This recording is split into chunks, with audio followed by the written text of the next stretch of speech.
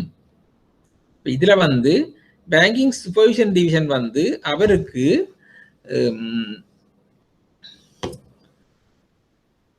Monetary board வந்து instruction கொடுத்தால் supervision டிவிஷனுக்கு director அல்லது அவருடைய திணைக்கள ஆய்வாளர் சூப்பர்வைசர் வந்து மானிட்டரி போர்ட் வந்து அறிவுறுத்தல் கொடுத்தா ஒரு கொமர்ஷியல் பேங்கின் ஒரு ஏஜென்ட் அல்லது ஏஜென்சி அல்லது சப்சிடரி இந்த அக்கவுண்ட்ஸ்களையும் வந்து சூப்பர்வைஸ் பண்றதுக்கு authority இருக்குது. யாருக்கு? மானிட்டரி போர்டுக்கு authority இருக்குது. அல்லது அது தொடர்பாக ஆளுநர் ஆணை பிறப்பித்தால் கூட்டுறவு சங்கங்களின் சட்டம் 1972 ஆண்டின் 5ஆம் இலக்கத்தின் கீழ் பதிவு செய்யப்பட்ட வங்கி தொழிலில் ஈடுபடும் ஏதேனும் சங்கத்தின் புத்தகங்கள் மற்றும் கணக்குகளை ஆய்வு செய்ய அவருக்கு துறைக்க முடியும். இப்போ சென்ட்ரல் பேங்க் கவர்னர் இல்லையா, சென்ட்ரல் பேங்க் கவர்னர் கூட பண்ணா இந்த கோஆபரேட்டிவ் ஆக்ட் 1972 கீழே 5ஆம் இலக்க சட்டத்தில் பதிவு செய்யப்பட்ட வங்கி தொழில் ஈடுபடும் ஏதேனும் சங்கத்தின் புத்தகங்கள் கணக்குகளை ஆய்வு செய்யவும் துறையினருக்கு முடியும். கோஆபரேட்டிவ் ஆக்ட் கீழே சில வங்கிகள் செயல்படுகிறது. கோஆபரேட்டிவ் பேங்க் இருக்குது, ரீஜனல் டெவலப்மெண்ட் பேங்க் எல்லாம் இருக்குது. சின்ன சின்ன வங்கி வேறு வேறு கீழே வங்கிகள் செயல்படுது சின்ன சின்ன. அதுகளை கூட வந்து செய்யலாம். ஏனென்றால் அதில் வந்து பொதுமக்களுடைய பணத்தை செய்ய இதில் வந்து பொதுமக்கள் நன்மை கருதி மத்திய வங்கி செய்யக்குள்ள ஆய்வு செய்ய உரிமை இருக்குது. அதாவது மானிட்டரி போர்டுக்கு அதிகாரம் இருக்கின்ற தெரிஞ்சிடும். இந்த சட்டத்தின் 29ஆம் பிரிவின் உட்பிரிவுகள் 3-4-5 வந்து அல்லது அனைத்து எல்லா நிறுவனங்களுக்கும் பொருந்தும்னு சொல்லுது. அந்த பிரிவுகள் வந்து பாடம் ஞாபகம் இருக்கிறது. இது பிரிவு 30 பார்ப்போம். பிரிவுகள் சிலது ஞாபகம் இல்லாட்டியும் விடயங்கள் ஞாபகம் இருக்கணும். கேள்வி எல்லாம் பிரிவுகளை போட்டுதான் கேள்வி வரும். ஏதாவது ஒரு விடயத்தில் வங்கி மேற்பார்வை பணிப்பாளர் திருப்தி அடைந்தால், வங்கி மேற்பார்வை பணிப்பாளர் பேங்கிங் சூப்பர்விஷன் டைரக்டர் ஏதேனும் வங்கி நிறுவனத்தின் விவகாரங்களை தாமே அல்லது ஏதேனும் ஒரு வங்கி நிறுவனத்தின் விவகாரங்களை பரிசீலிப்ப அல்லது நிறுவனத்திடமிருந்து பெறப்பட்ட தகவலின் மீது நிறுவனம் திவாலாகி விட்டதாகவோ அல்லது அதன் வைப்பீட்டாளர்களின் கோரிக்கைகளை நிறைவேற்ற முடியாமல் போகும் நிலை அல்லது அதன் வைப்பீட்டாளர் அல்லது அதன் கடன் கொடுத்தோருக்கு இழப்பு ஏற்பட வாய்ப்பு உள்ளது எனும் போது பணிப்பாளர் அதன் பிரகாரம் நாணய சபைக்கு சமர்ப்பிப்பதாக ஆளுநருக்கு அறிக்கை சமர்ப்பிக்க வேண்டும். இந்த பிரச்சனை எப்ப வருது என்றால், ஒரு பேங்க் வந்து ஒரு பேங்க்ரப்சி ஆக போகிற நிலைமை வரைக்குள்ள என்ன என்றதை பற்றி சொல்லுது. அதாவது பேங்கிங் சூப்பர்விஷன் டைரக்டர் ஒரு சில நிறுவனங்கள்ல வந்து பார்க்கிறார், ஆடிட் பண்ணி பார்க்கல இந்த நிறுவனத்திலிருந்து பெறப்பட்ட தகவல்ல வந்து அது வந்து பேங்க்ரப்சி ஆகிட்டுதண்டோ அல்லது டிபாசிட்டர்ஸ் டிமாண்டை வந்து சாட்டிஸ்ஃபை பண்ண இயலாம போகுதுன்னு சொல்லி, அல்லது இன்வெஸ்டர்ஸ் அல்லது கடன் கொடுத்தாக்கள், அதாவது அவருக்கு அந்த நிறுவனத்துக்கு அந்த பேங்க் கடன் கொடுத்தாக்களுக்கு வந்து இழப்பு ஏற்பட சந்தேகம் வரைக்குள்ள அந்த டைரக்டர் வந்து நாணய சபைக்கு, அதாவது மானிட்டரி போர்டுக்கு சமர்ப்பிக்கிறதுக்காண்டி ஆளுநருக்கு ஒரு ரிப்போர்ட் வந்து கொடுக்க வேணும். மேலும் சபை உண்மைகளையும் சூழ்நிலைகளையும் மறு ஆய்வு செய்யும் போது அதன் பின்னர் வழங்கப்பட்டவாறு நடவடிக்கை எடுக்கப்பட வேண்டும் என சபை கருதுகின்ற பட்சத்தில் இலங்கையில் உள்ள அலுவலர்களை நிறுத்துமாறு நிறுவனத்துக்கு அறிவுறுத்துவதோடு நிறுவனத்தின் அனைத்து புத்தகங்கள், பதிவுகள் மற்றும் சொத்துக்களையும் பொறுப்புக்கெடுக்குமாறும் நிறுவனத்தின் தொடர் நடவடிக்கைகளை தடுப்பதற்கான அனாவசிய நடவடிக்கைகளை எடுக்குமாறும் பணிப்பாளருக்கு அறிவுறுத்தல் கட்டளையிடலாம். இது அந்த பேங்க்ரப்சி பொசிஷன்ல வரைக்குள்ள இப்படியான நிலையை வந்து செய்யலாம். அப்படி அறிவிக்கிறதா பேங்கிங் டைரக்டருக்கு வந்து இந்த ரிப்போர்ட்டை பார்த்து அறிவிப்பினர் நிறுத்த சொல்லி, இலங்கையில் இருக்கிற நிறுவனங்கள் அதிண்ட நிப்பாட்ட சொல்லி, ஆபரேஷன் நிப்பாட்ட சொல்லி டைரக்டருக்கு இன்ஸ்ட்ரக்ஷன் கொடுப்படும். இங்க வந்து நடந்த முந்தி பிரமுக பேங்க் ஒன்று இருந்தது. பிரமுக பேங்க் இப்படிதான் இருந்தாப்புல முறிஞ்சது.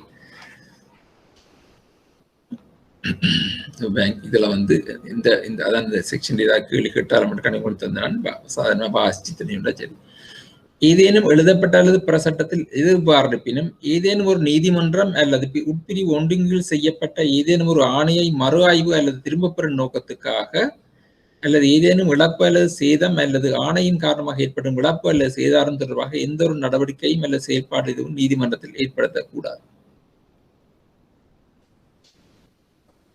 ஏதேனும் எழுதப்பட்ட அல்லது பிற சட்டத்தில் எவ்வாறு இருப்பினும் வேறு சட்டம் என்ன சொன்னாலும் ஏதேனும் ஒரு நீதிமன்றம் அல்லது உட்பிரிவின் கீழ் செய்யப்பட்ட ஏதேனும் ஒரு ஆணையை மறு ஆய்வு ரிவ்யூ அல்லது திரும்ப பெறும் நோக்கத்துக்காக அல்லது ஏதேனும் இழப்பு அல்லது சேதம் அல்லது அத்தகைய ஆணையின் காரணமாக ஏற்படும் இழப்பு அல்லது சேதாரம் தொடர்பாக எந்த ஒரு நடவடிக்கையும் அல்லது செயல்பாடு எதுவும் நீதிமன்றத்தில் ஏற்படுத்தப்படக்கூடாது. இப்போ இப்படி இருக்கைகளே அதுக்கு இந்த மூடினதால நட்டம்னு சொல்லி இன்னொரு கோர்ட்ல போய் நடவடிக்கை எடுக்கலான்னு சொல்லப்படுகிறது. ஏதேனும் வங்கி நிறுவனம் தொடர்பாக முதலாம் உட்பிரிவின் கீழ் நாணய சபையினால் பிறப்பிக்கப்படும் கட்டளையானது அது செய்யப்பட்ட தேதியிலிருந்து 6 மாத காலத்துக்கு வகையில் காலாவதியாகும் மற்றும் சபையின் கடமை கூடிய வகையில் நடைமுறை சாத்தியமான முறையில் குறிப்பிட்ட காலம் காலாவதியாகும் முன் இந்த நிகழும். இப்ப வளமையாக இப்ப மானிட்டரி போர்டு வந்து ஒரு வங்கி வந்து முறிவடைய போகுதுன்னு சொல்லி ஒரு இடைக்கால தடவையை கொடுத்தா அந்த தடை வந்து எவ்வளவு காலத்துக்கு செல்லும்? 6 மாதத்துக்கு தான் ஆகும். ஆனா அதுக்கு இடையில மானிட்டரி போர்டு வந்து என்ன செய்யும் என்று சொன்னால் இந்த 6 மாதத்துக்குள்ள சும்மா இருக்காது. சாத்தியான முறையில என்ன அந்த காலம் முடியறதுக்கு முதல் என்ன செய்யும் என்று சொன்னால் பொதுமக்களின் நலன் அல்லது நிறுவனத்தின் வைப்பீட்டாளர்கள் மற்றும் புற கடன் கொடுத்தவர்களின் நலன்களுக்கு அவசியமானதாக கருதும் நிபந்தனைகளுக்கு உட்படாமலும் அல்லது நிபந்தனைகளின் பேரில் நிறுவனத்தை மீண்டும் தொடர்வதற்கு அனுமதிப்பதற்கு. பொதுமக்களின் நலன்கிறது என்ன? பொதுமக்களின் டிபாசிட்டர்ஸ் இருப்பினும் நிறுவனத்தின் வைப்பீட்டாளர்கள் மற்றும் பிற கடன் கொடுத்தவர்களின் நலன்களுக்கு அவசியமானதாக கருதும் நிபந்தனைகள் உட்படாமலும். பொதுமக்களின் நலன் மற்றது நிறுவனத்தின் வைப்பாளர்களின் நலன் பார்க்கணும். அதே நேரத்துல நிறுவனத்துக்கு பெரிய கடன் கொடுத்தாக்களின் இன்ட்ரெஸ்டுக்கு அவைன்ற கண்டிஷனுக்கு உட்படாமல் அல்லது நிபந்தனைகளின் பேரில் அல்லது கண்டிஷன் போட்டு இந்த நிறுவனத்துக்கு தொடர்வதற்கு அனுமதி அளிக்கிறத பற்றி தீர்மானம் எடுக்கும். 6 மாதத்துக்குள்ள வங்கியின் மேற்பார்வை பணிப்பாளருக்கு நிறுவனத்தை கலைப்பதற்கு அது சார்பாக பொருந்தக்கூடிய எழுதப்பட்ட சட்டத்தின் கீழ் தகுதி வாய்ந்த நீதிமன்றத்துக்கு விண்ணப்பம் செய்ய வேண்டும். இதை வந்து இல்ல சரிவரா நினைச்சால் அந்த நிறுவனத்தை வங்கி நிறுவனத்தை கலைக்க வேணும்னு சொல்ற வைண்டிங் அப்னு சொல்றது. அப்ப அதுக்குரிய ஒரு தகுதி வாய்ந்த நீதிமன்றத்துக்கு விண்ணப்பம் செய்யணும். தகுதி வாய்ந்த மன்றத்துக்கு டிஸ்ட்ரிக்ட் கோர்ட்டோ இன்னும் செய்ய வேண்டும். இலங்கைக்கு வெளியே கூட்டிணைக்கப்பட்ட நிறுவனத்தின் கிளை ஒன்று தொடர்பான விவகாரங்களை கலைப்பதற்கு வங்கி மேற்பார்வை பணிப்பாளருக்கு உரிய நீதிமன்றத்துக்கு விண்ணப்பம் செய்ய வேண்டும். காம்பெட்டன்ட் கோர்ட். நாணய சபையால் உபவிரிவு 3 ஒரு வங்கி நிறுவனத்தை மீள வியாபாரத்தை ஆரம்பிக்க குறித்துரைக்கப்பட்ட நிபந்தனைகளுடன் கட்டளை ஒன்று பிறப்பிக்கப்பட்டால் இந்த பிரிவின் கீழே ஒரு வங்கி நிறுவனத்தை இப்ப பேங்க்ரப்சி நிப்பாட்டினது ஆனா திரும்ப ஆரம்பிக்க நிபந்தனையுடன் ஓர்டர் ஒன்று கொடுத்த திறக்க அக்கட்டளை செயலிருக்கும் போது அவர் நிறுவனம் சார்பாக விண்ணப்பம் மேற்கொள்ளப்பட்டால் பொருத்தமான நீதிமன்றம் அந்த நிறுவனத்தை வியாபாரத்தை ஆரம்பிக்க ஏதாவது அல்லது சபையால் குறித்திருக்கப்பட்ட எல்லா நிபந்தனைகளற்றோ அல்லது மாறுபட்டோ அல்லது திருப்தியோ நீதிமன்றம் தீர்மானிக்க. நீதிமன்றம் வந்து இந்த ஒரு கட்டளை வழங்குறதை பற்றி சொல்லப்படுறது. அத்துடன் அப்பிரகடனம் சபையால் உபவிரிவு 3 எப்பகையான கட்டளை இடப்பட்டிருந்தாலும் அதை விட செல்லுபடியாகும்.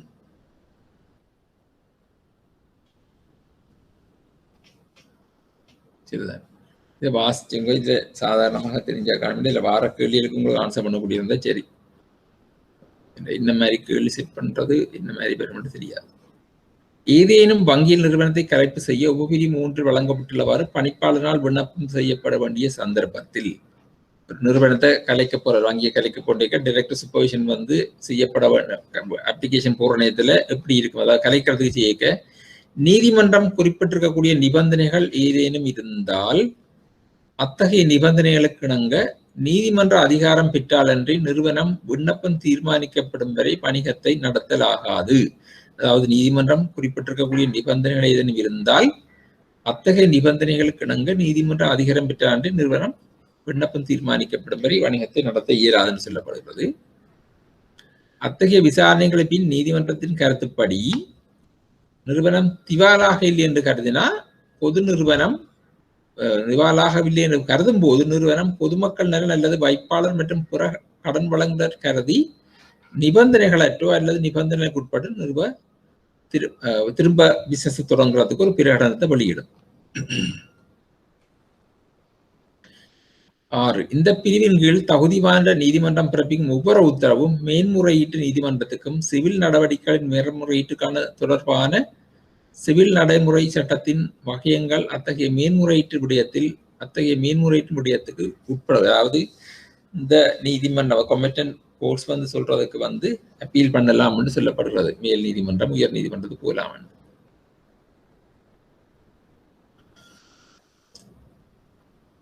உட்பிரிவு 5 பந்தியங்கள் ஒரு கட்டளை இறுதியானது மற்றும் மேன்முறையீட்டுக்கு உட்படாது. 5 சொல்லப்பட்ட இந்த இது இறுதியானதுன்னு சொல்லப்படுகிறது. இந்த பிரிவின் கீழ் தகுதி வாய்ந்த நீதிமன்றத்தால் தாக்கல் செய்யப்படும் ஒவ்வொரு விண்ணப்பமும் 5000 ரூபாய் மதிப்புள்ள நடவடிக்கையாக கருதப்படும். இந்த பிரிவில் தகுதி வாய்ந்த நீதிமன்றம் என்பது இந்த ஒரு வங்கி நிறுவனம் தொடர்பில் கொழும்பு மாவட்ட நீதிமன்றம் அல்லது நிறுவனத்தின் இலங்கையின் பிரதான அலுவலகம் பராமரிக்கின்ற மாவட்ட நீதிமன்றம்.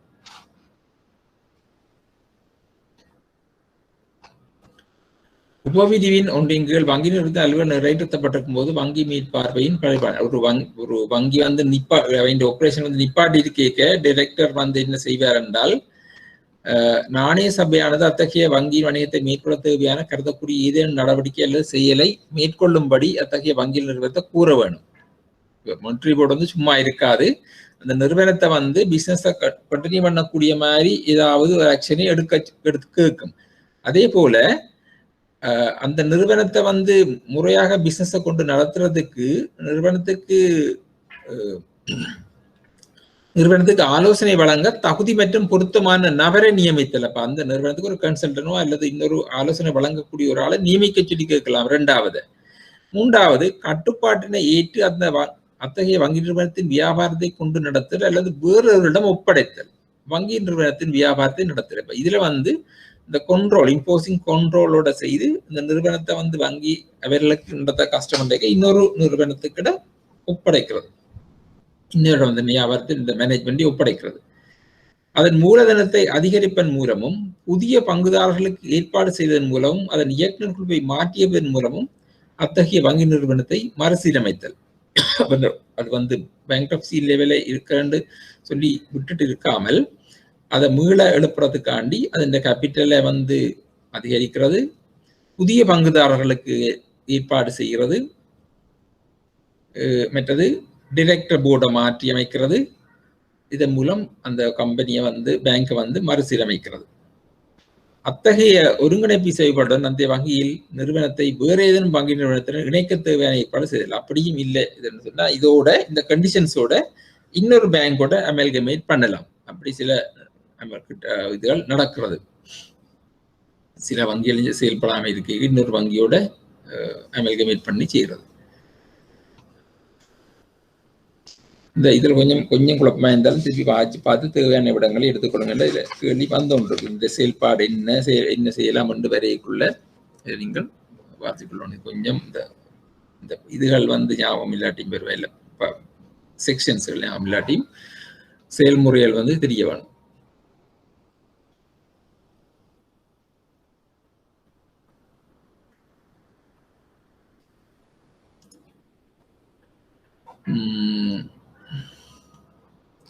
ஒரு உரிமம் பெற்ற சிறப்பு வங்கியின் கலைப்பு செயல்பாடானது நாணய சபை வங்கி சட்டத்தின் இந்த பிரிவின் கீழ் வங்கிக்கு வழங்கப்பட்ட உரிமத்தை ரத்து செய்தல் வேண்டும் மற்றும் அந்த சட்டத்தின் 8ஆம் பிரிவின் பகுதியின் கீழ் ஏற்பாடுகள் வங்கியின் கட்டாய கலப்பாயின் பிரயோகிக்கப்படும். இலங்கைக்குள் இணைக்கப்பட்ட அல்லது நிறுவப்பட்ட வங்கியினது வணிகத்தின் அலுவலை கட்டாயம் கலைப்பதற்கு அல்லது இலங்கைக்கு வெளியில் இணைக்கப்பட்ட வங்கியா இருந்தால் வங்கியின் வியாபாரத்தை மூடுவதற்கு.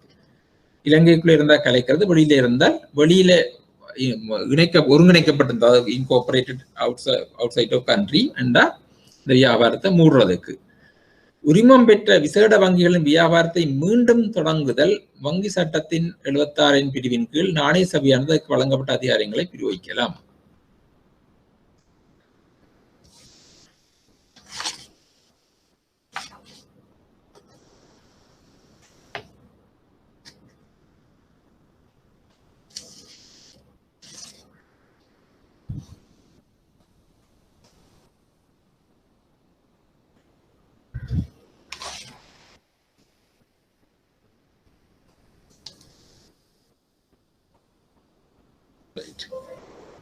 பிரிவு 31 பார்க்கிறோம்.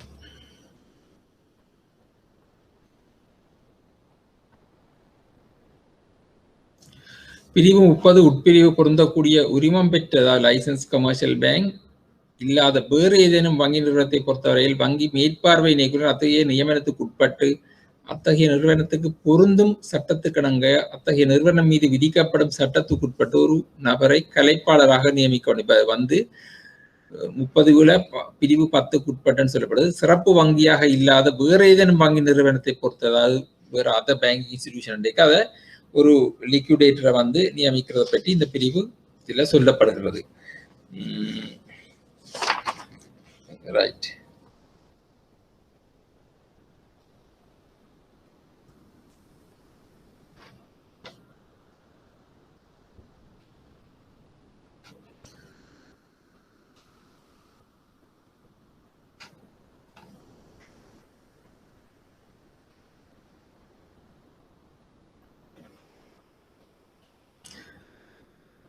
செக்ஷன் 32 சட்டம் இந்த சப்ஜெக்ட் கொஞ்சம் இதா இருக்கும். மற்றவர்கள் சுகமானது அடுத்தமையெல்லாம் பிரச்சனை இல்லை. ஏதேனும் வங்கி நிறுவனத்தின் உரிமையாளர், முகவர், இயக்குனர், அலுவலர் அல்லது பணியாளர் ஏதேனும் தகவல் அல்லது ஏதேனும் புத்தகம் பதிவேடு வேறு ஆணையை தர தவறியவர் வங்கி மேற்பார்வை பணிப்பாளரால் அல்லது இந்த பகுதியின் முந்தைய ஏற்பாடுகள் ஏதேனும் பரிசோதனை ஏற்பாடுகள் பரீட்சையை மேற்கொள்வதற்கு அனுமதி அளிக்க தவறியவர் அல்லது அத்தகைய ஏற்பாடுகள் ஏதேனும் பரீட்சையை மேற்கொள்வதற்கு தடை ஏற்படுத்துவர் ஒரு குற்றத்துக்கு குற்றவாளி. இது நாங்கள் முதலே பார்த்திருக்கோம். அந்த பிரிவு 41 ஒரு பரீட்சைக்கு ஆடிட்டுக்கு வந்து சூப்பர்விஷனுக்கு வர்றாங்களுக்கு ஒரு பேங்க்ல வந்து ரெக்கார்ட்ஸோ ஏதாவது கேட்கிற டாக்குமெண்ட்ஸை குறுக்க இல்லைன்னு சொன்னால் அல்லது அந்த செய்யறதுக்கு தடை ஏற்படுத்துறவர்கள் வந்து ஒரு குற்றத்துக்கு குற்றவாளியாக வேண்டி வரும் என்று சொல்லப்படுகிறது. மற்றது அதாவது பேங்க் ஆடிட் பண்ண வர்ற பேங்கிங் சூப்பர்விஷன் டிவிஷனால வர்றதுக்கு தடை ஏற்படுத்துறது. வங்கி மேற்பார்வை பணிப்பாளருக்கு அல்லது ஏதேனும் ஆய்வாளருக்கு வழங்கப்பட்ட ஏதேனும் அறிக்கை அல்லது தகவல்களில் அவர் இது தவறு என்று தெரிந்து ஏதேனும் அறிக்கையை செய்தால் அதுவும் குற்றம். அதுவும் நாங்கள் பார்த்திருக்கிறோம். அதே இதுதான் இதுல சொல்லப்படுறது. இந்த பேங்க் சூப்பர்விஷன் டிவிஷனுக்கு அல்லது அந்த சூப்பர்வைசருக்கு ஆடிட்டருக்கு ஏதாவது கொடுக்குற இன்ஃபர்மேஷன்ல பிழையான இன்ஃபர்மேஷனை கொடுத்தால் அதுவும் ஒரு குற்றம், பனிஷபிள் ஆஃபென்ஸ் என்று வருகிறது. இனி வர்றது வேற விடயம். மத்திய வங்கியானது 32A பிரிவு சொல்லுது, நாணய சபையினால் அவ்வப்போது தீர்மானிக்கப்பட்டவாறு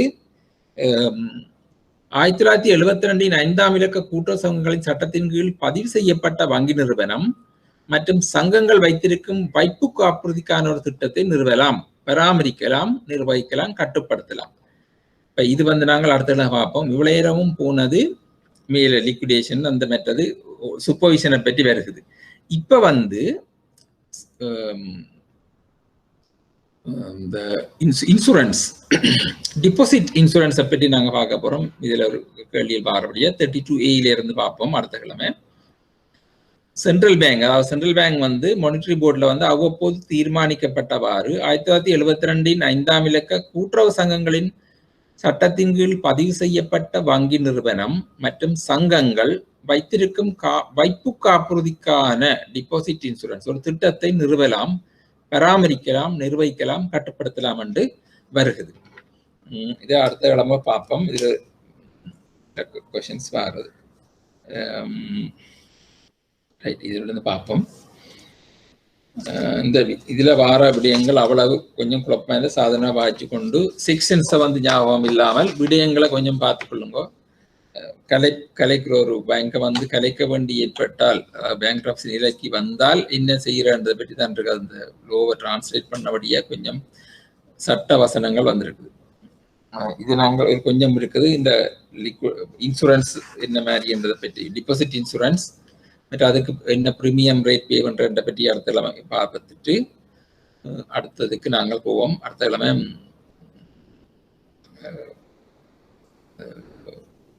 நெகோஷியபிள் இன்ஸ்ட்ருமெண்ட்ஸுக்கு போகலாம்னு பார்க்குறேன். நெகோஷியபிள் இன்ஸ்ட்ருமெண்ட்ஸ் அது அவ்வளோ கஷ்டம் இல்லை. மற்றது கஸ்டமர் சார்ட்டரும் பார்க்க வேணும். Okay, by.